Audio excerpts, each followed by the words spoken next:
Today, I would like to invoke and honor two Korean women as martyrs against US imperialism and sexual violence. Their names are Yoon Kumi and Byun Hee-soo. I'll begin by sharing their stories. Yoon Kumi was a camptown sex worker in the city of Dongducheon, just outside of Camp Casey. Camptowns have existed in the vicinity of US military bases in Korea since the start of US occupation in 1945. In fact, the camptowns began as an adaptation of the system of militarized sexual slavery crafted by Imperial Japan. The same system that enslaved Kim Hak-soon, right there, one of the statues before us, and over 400,000 other women and girls as comfort women. The US and ROK militaries have a long history of collaboration and violence against Korean sex workers, including torture and medical experimentation.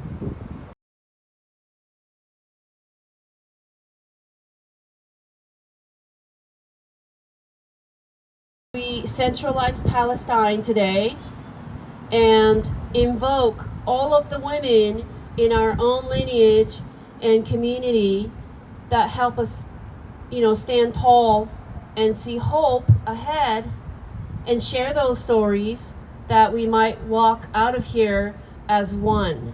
How many more people need to be killed and massacred? The complicity of our government, of our institutions, of the media, of the education system that criminalizes our people for speaking these obvious truths that are clear to anyone paying the slightest bit of attention. I begin in the name of the Creator, Allah, who is the most merciful, the always merciful. The word Rahman and Rahim are two names of the Creator, most recited by Muslims all over the world, including by the Palestinians right now as we speak. And their root is in the word Rahm, which is a mother's womb. I'm going to recite a poem by Mahmoud Darwish, a Palestini poet, who along with Edward Said was the co-writer of the Declaration of Freedom of the Palestinian people. And this poem was written when Mahmoud Darwish was incarcerated by the Israeli occupying forces, and he wrote it to his mother. I'm going to recite it in Arabic, so I apologize for my non-Arabic accent. I am from Kashmir. Ila ummi ahinnu ila khubz ummi. I yearn for my mother's bread and my mother's coffee and my mother's touch.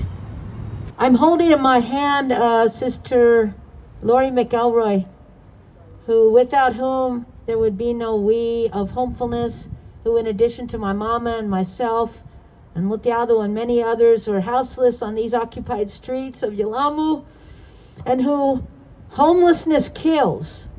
And so when we hear what Sister Uma is talking about we can't be free anywhere until the settler land we're standing on is free, we have to recognize that right now there are people in tents right down this alley, right down this street, right behind us in the parking lot, hiding from the police, like me and my mama did, and like Sister Lori and her mama did, and how this trauma continues to kill because Mama Earth is considered a commodity.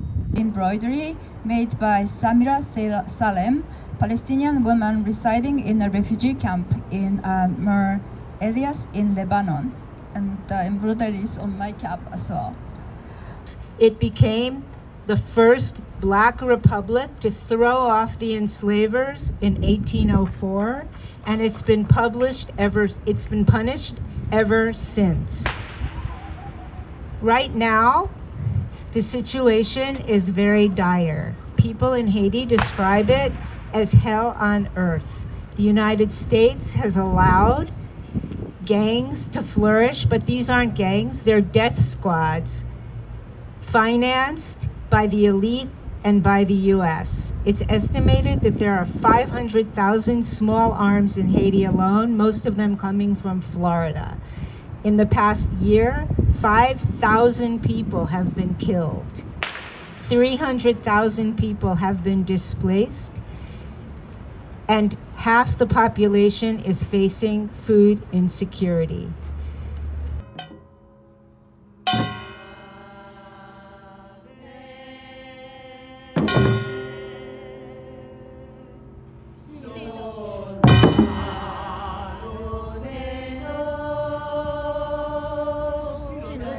She